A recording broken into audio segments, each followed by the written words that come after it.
Buenas tardes. Buenas tardes. Vamos a comenzar esta nueva sesión y esta semana nueva también. La semana pasada vimos pues buena parte de lo que era los conceptos básicos. Esta semana vamos a estar hablando acerca de otro tipo de componentes como son los capacitores o condensadores, bobinas, inductores, el transformador, que forman otro grupo de componentes pasivos. Esta semana vamos a estar hablando, pues, ampliamente de este otro tipo de componentes. Vamos entonces a ver en esta ocasión lo que es capacitores. Entonces, para ello voy a pasarles por aquí algunas diapositivas para ir explicando y viendo algo acerca de los capacitores, que es lo que trataríamos el día de hoy. También, bueno, pues vayan leyendo la información que está por allí en la plataforma y pues de tal manera que podamos complementar esto entonces también. Vamos a ver entonces, pues, lo que sería eh, lo que serían los capacitores. Para ello, pues les digo aquí estas diapositivas, vamos a irlas viendo y vamos a ir también de algún modo, pues, estudiándole. Vamos a ver entonces que hay este grupo de componentes que son capacitores o condensadores y pues vamos a ver que hay diferentes tipos y pues por supuesto que tienen algunas ciertas aplicaciones más especiales, pero bueno, el hablar de capacitores es un buen grupo de componentes. Bueno, en realidad es un mismo componente, pero en diferentes presentaciones, y es de lo que tratamos hoy. Para empezar, bueno, pues, ¿qué es un capacitor o un condensador? Es lo mismo, decíamos. Entonces, un capacitor es un elemento que almacena carga en forma de campo eléctrico. Este componente, esa es su función principal, eh, almacenar carga y a su vez pues un voltaje que vamos a tener entre sus terminales. El capacitor está compuesto básicamente por dos placas paralelas metálicas, así como lo vemos en la imagen. Son dos placas metálicas y están separadas las dos placas por medio de un material dieléctrico. Este material dieléctrico, aparte de ser un aislante, pues tiene un diferente coeficiente que, bueno, vamos a estar viendo para qué nos sirve. Por lo pronto, bueno, pues el capacitor simplemente son dos placas. Incluso pudiera no tener un dieléctrico o en el caso de que solo fuera aire, se considera que el dieléctrico es aire. Y pues el capacitor, su función es esa, pues almacenar carga eléctrica en forma de campo eléctrico. Los capacitores tienen también pues lo que se le conoce como capacitancia. La capacitancia viene a ser la capacidad, ahora sí que valga la redundancia, la capacidad de mantener o almacenar cierta cantidad de carga eléctrica. Y esta se da en unidades conocidas como farad o faradio, esa es la unidad básica. Sin embargo, el faradio pues es una unidad muy grande de capacidad o de capacitancia, de tal manera que pues hay otro tipo de unidades que se derivan de la unidad básica, puesto que son unidades muy grandes el faradio. Y para ello tenemos nosotros aquí en esta tablita los nombres de las unidades que se utilizan para capacitores y son las más usuales. Son las que nosotros encontraríamos en cualquier tipo de condensador o capacitor, que al final de cuentas, bueno, es lo mismo. Hablar de capacitor, condensador, es lo mismo.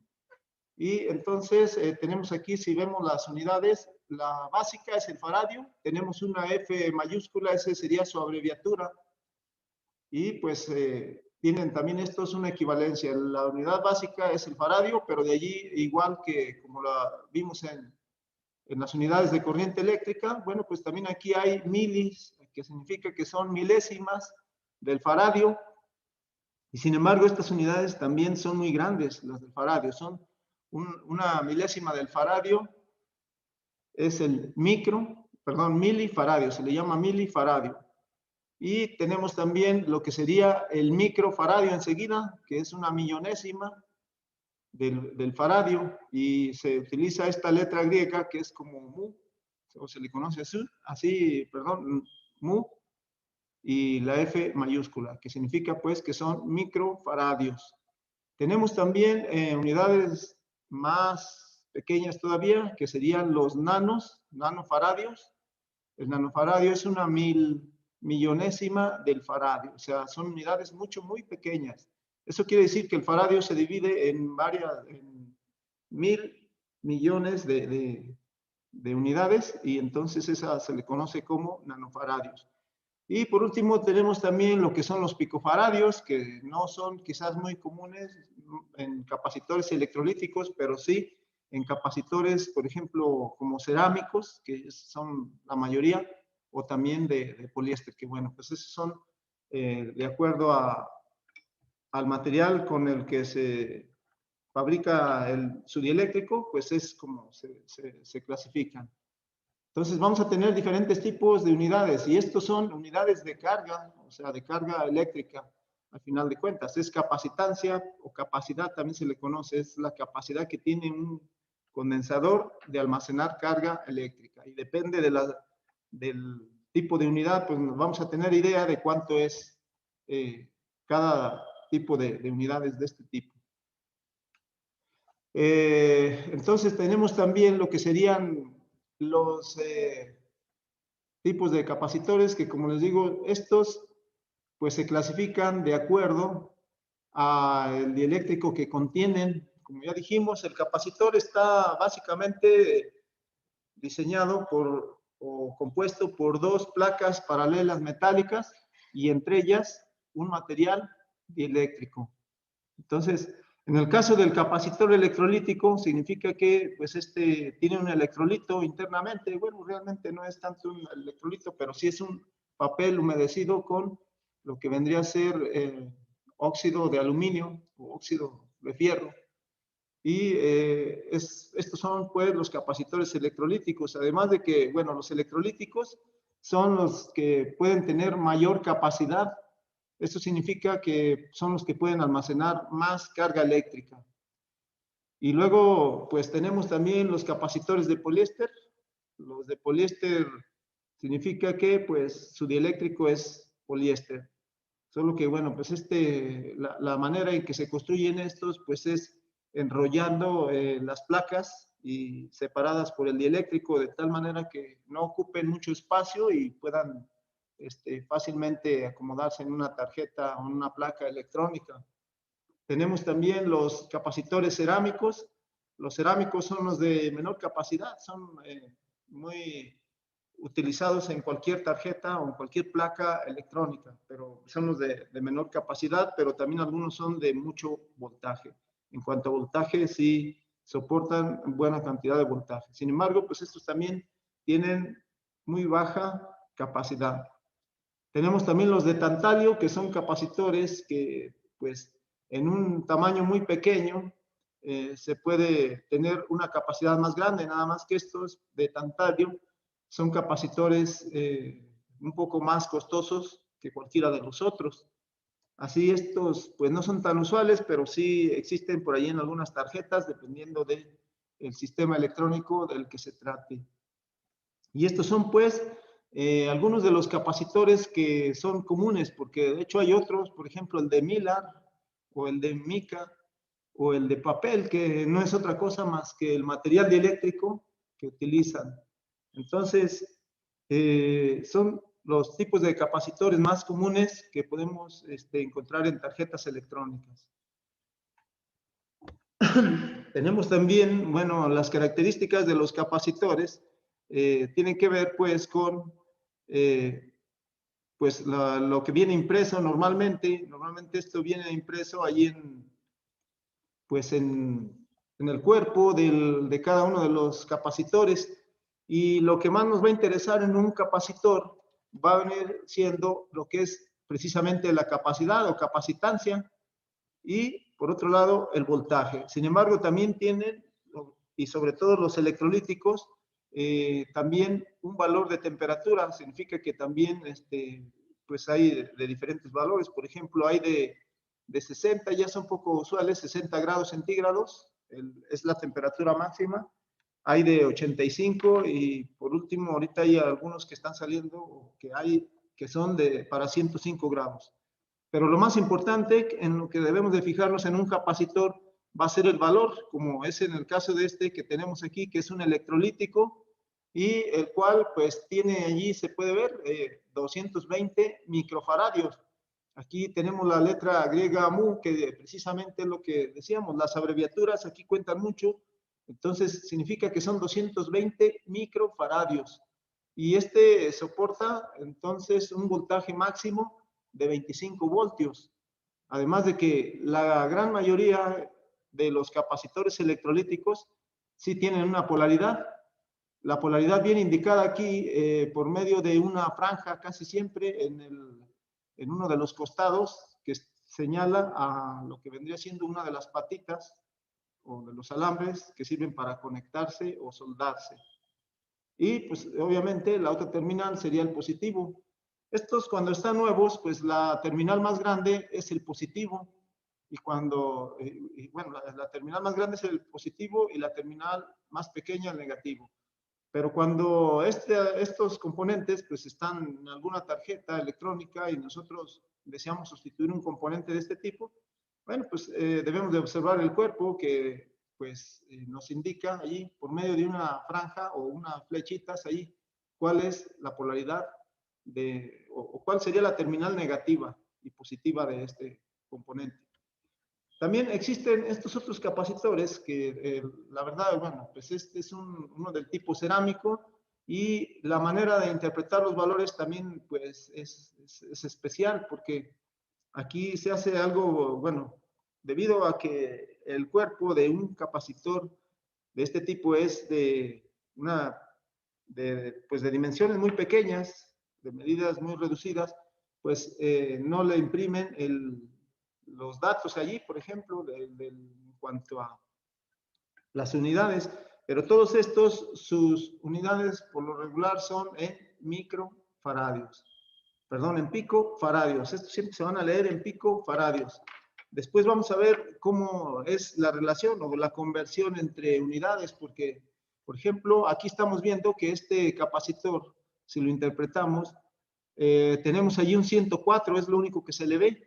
Y si tiene este 104, significa pues que el primer dígito pasa igual, o sea, sería un 1, el segundo es un 0, entonces llevaríamos 10 y luego el número, el tercer dígito es como en resistencias, este nos indica el número de ceros que agregamos a esa, tal y como está aquí en la parte de abajo, es 1, que es el primer dígito, un 0 que es el segundo dígito y luego 4 ceros, que es lo que nos está indicando. Entonces, este sería pues de 100,000 picofaradios. Y si lo convertimos a nanofaradios, pues serían solo 100. Eliminamos 3 ceros y ya son 100 nanos. O igual si le quitamos otro, recorremos el punto, otros 3 lugares hacia la izquierda, entonces ya tendríamos 0.1 micro. O sea que este tipo de componentes podemos interpretarlo de varias maneras, es decir, las unidades pueden estar, o puedo decir que son picofaradios, o pueden ser nanofaradios, o pueden ser microfaradios. Entonces, esta sería la manera de interpretar pues las características de estos componentes, las cuales sí vienen impresas en el cuerpo de cada componente. Para ello, pues hay que irnos familiarizando con este tipo de componentes. También vamos a ver que aquí existen pues varios símbolos que se emplean para pues simbolizar precisamente cada uno de estos componentes.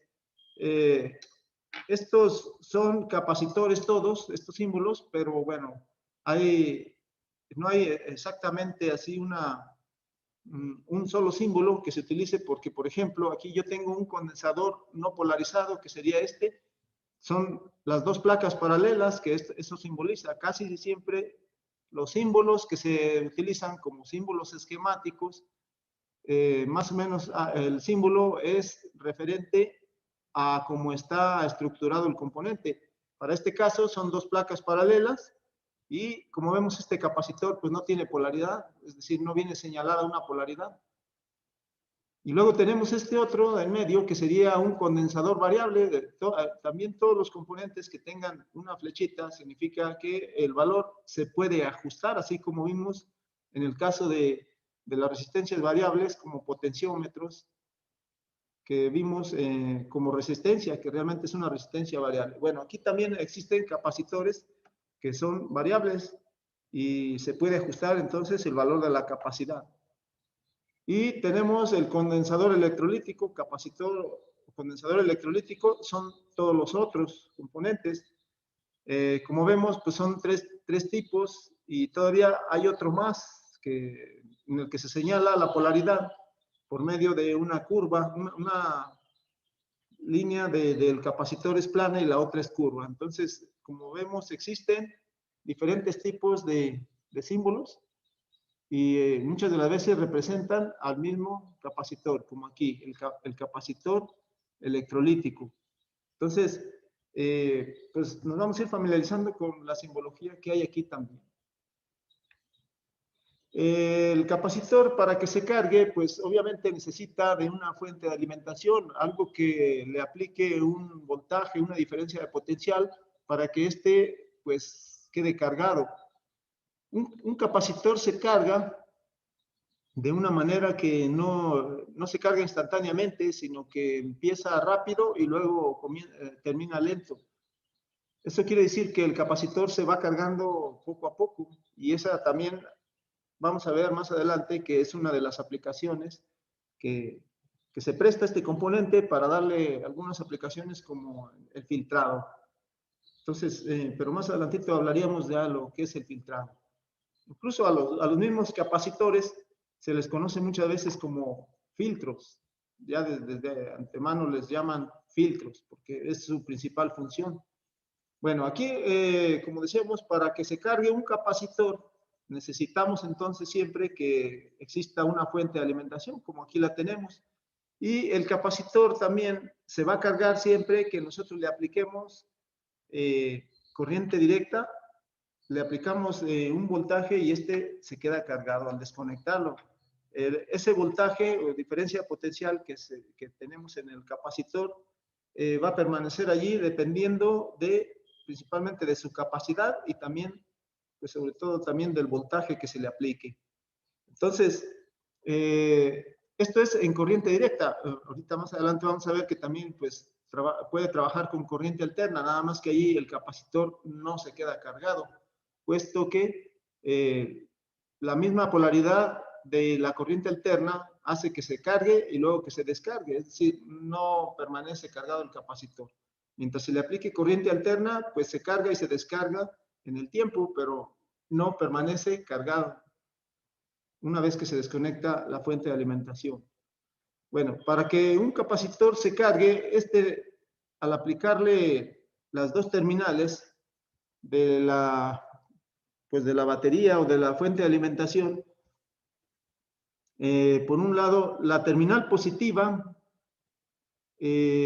bueno, decimos que las dos placas están en sentido, o estamos diciendo que está neutro, digamos, el comportamiento de sus cargas, y una vez que se le aplica la terminal positiva, pues atrae a los electrones hacia la terminal positiva de la fuente, dejando entonces pues solamente cargas positivas, porque cuando están en equilibrio, pues están en equilibrio tanto cargas positivas como negativas. Y eso es en las dos placas. Bueno, cuando se aplica pues en la terminal positiva un voltaje, bueno, pues atrae a los electrones del lado de esa placa, del lado del positivo. La placa negativa, por su parte, pues sabemos la corriente que está en la terminal negativa de la fuente, pues repele electrones, repele a su vez igual cantidad de electrones, de tal manera que se comporta así como está ahorita en la imagen. Queda cargada una placa positiva y la otra negativa. Y si esta no se desconecta, pues va a permanecer allí, pero también igual si se desconecta, el voltaje permanece aún. Tiene que haber, para quitar el equilibrio allí, pues ocurriría la descarga. Y para descargar un capacitor, pues se hace de varias maneras. Una que sería, pues, cortocircuitándolo, que es la manera más fácil. Pero también, pues, equilibrando esas cargas al conectarlo a una resistencia, algo que absorba esa energía. Pero bueno, el capacitor queda cargado entonces así, como está en la imagen, a pesar de que ya se desconecte. Los capacitores, para saber cómo es la carga, bueno, pues se pueden comprobar su estado para saber si el capacitor aún funciona. Esto es especialmente crítico en cuestión de los capacitores electrolíticos, ya que estos, como el nombre lo dice, es, pues les digo, como un electrolito. En realidad es un papel humedecido con óxido de aluminio normalmente, y pues con el tiempo o con la temperatura se va secando, de tal modo que pues un capacitor que se seca, su dieléctrico, ya no tiene la misma capacidad de carga. Eso significa que se va deteriorando el componente y provoca ya entonces fallas en los circuitos electrónicos. En cuanto a fallas, pues son muchas, dependiendo del circuito en el que esté dicho capacitor. Pero para ello se hace uso de este equipo, que sería este que estamos viendo aquí, es un capacímetro o capacitómetro, el cual, como vemos ahí, pues tiene diferentes escalas que van desde, si vemos del lado derecho, pues es desde los picofaradios, 200 picofaradios, 2000 picofaradios, luego siguen nanofaradios, microfaradios, y así llega hasta los 20 milifaradios. La capacidad de este aparato pues es solo una muestra, pero bueno, hay diferentes. Y algunos multímetros traen integrado también ya esa función del capacitómetro. E incluso pues en algunos es autorrango, se dice que es autorrango porque puede medir, por ejemplo, desde 0 a 1 faradio o desde 0 a 2 faradios. Recuerden que los faradios son las unidades grandes. Un faradio es una unidad muy grande. Las que nosotros estamos viendo aquí en este aparato, pues son pequeñas, es decir, no llegan ni al faradio. La mayoría de los capacitores, de todas maneras, no alcanzan, bueno, los que se utilizan para tarjetas electrónicas no alcanzan valores muy grandes. Creo que los más grandes por ahí son de alrededor de unos 10,000 microfaradios. Entonces, este aparato sirve para comprobarlo. Sin embargo, también el multímetro también nos puede servir para comprobar el estado de un capacitor, pero con él solamente comprobaríamos que el capacitor no esté en corto, o no esté abierto o que no cargue, porque es lo que se comprueba nada más, que cargue y descargue. Y pues también el capacitor se comporta diferente con corriente alterna y con corriente directa. No es lo mismo aplicarle corriente directa o corriente alterna.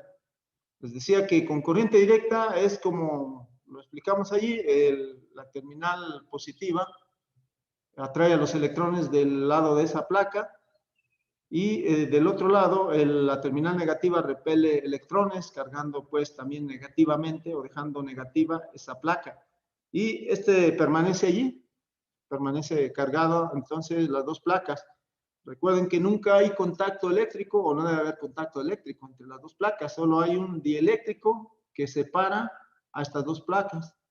Y a su vez, pues recordemos que voltaje es diferencia de potencial, entonces tenemos ya pues una diferencia de potencial entre las dos placas, porque una está cargada con positivo y la otra con negativo. Así es de que, bueno, así sería con corriente directa. Allí sí, si desconectamos el capacitor de la fuente de alimentación, queda cargado. Pero en el caso de la corriente alterna, si nosotros le aplicamos corriente alterna a un capacitor, sucedería como está aquí en la imagen. Cuando viene el semiciclo positivo, de la corriente alterna, pues sucede más o menos lo mismo que hacíamos con la corriente directa. Se carga una placa positiva y la otra con negativo. Y mientras esté aplicado la parte positiva de la onda de la corriente alterna, pues el capacitor va a estar así, queda cargado. Pero una vez que, bueno, desde luego cuando cambie de polaridad, se va a descargar, va a irse descargando. Y se dice que, bueno, pues también cuando viene la polaridad así en un cuarto del semiciclo negativo, pues también lo carga negativamente. De tal modo que, bueno, pues cuando se le aplica corriente alterna, digamos que carga al capacitor y luego lo descarga. Y una vez que desconectamos a de la fuente de alimentación, pues ya se descarga. Es decir, nunca vamos a ver un capacitor así de este tipo cargado. ¿Por qué? Porque pues, es de corriente alterna. Y también aquí pues se utiliza lo que sería la asociación de capacitores también, pues, se conectan o se pueden conectar en serie o en paralelo.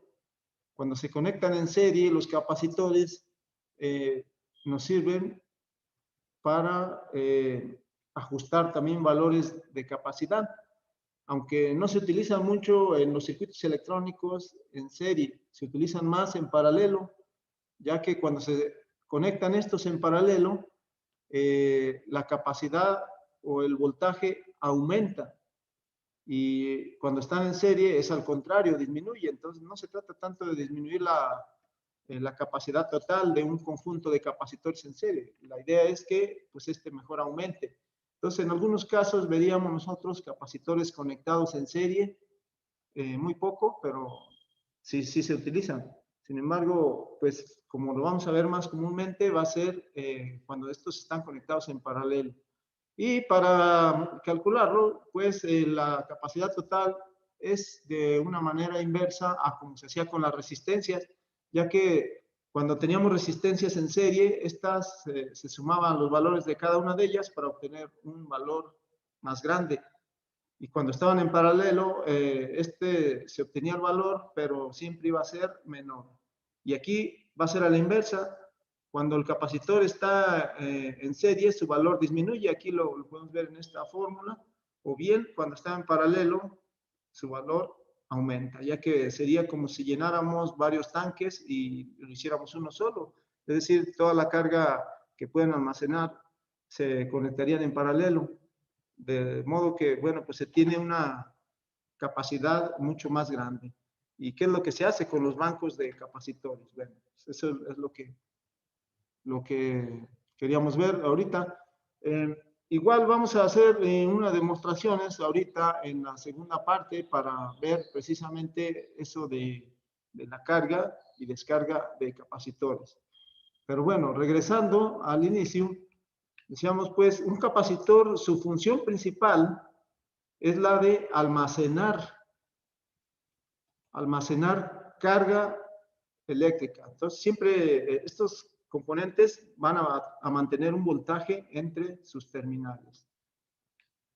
Y sabemos pues también que pues por eso existen diferentes tipos de unidades, ya que pues estos componentes son de varios tipos y también su nomenclatura o sus características también viene impresa en el cuerpo de muy diferentes maneras. Esto lo vamos a estar viendo y pues sabemos que aunque la función es la misma, nada más que algunos sí tienen una aplicación específica, pero existen de diferentes tipos de materiales dieléctricos. Y pues vamos a interpretar los valores, igual que los símbolos, también les digo, los símbolos existen varios, allí sí pues conviene familiarizarnos con ellos también, ya cuando vemos en un diagrama esquemático este tipo de símbolos, pues los identificamos fácil. Entonces, vamos a ver esto en la segunda parte, entonces vamos a dejarle aquí y ahorita continuamos en la segunda parte para hacerles algunas demostraciones de la carga de los capacitores, demostrarles algunos de estos componentes y que veamos algunas de las características. Entonces, nos conectamos ahorita en 5 minutos y continuamos.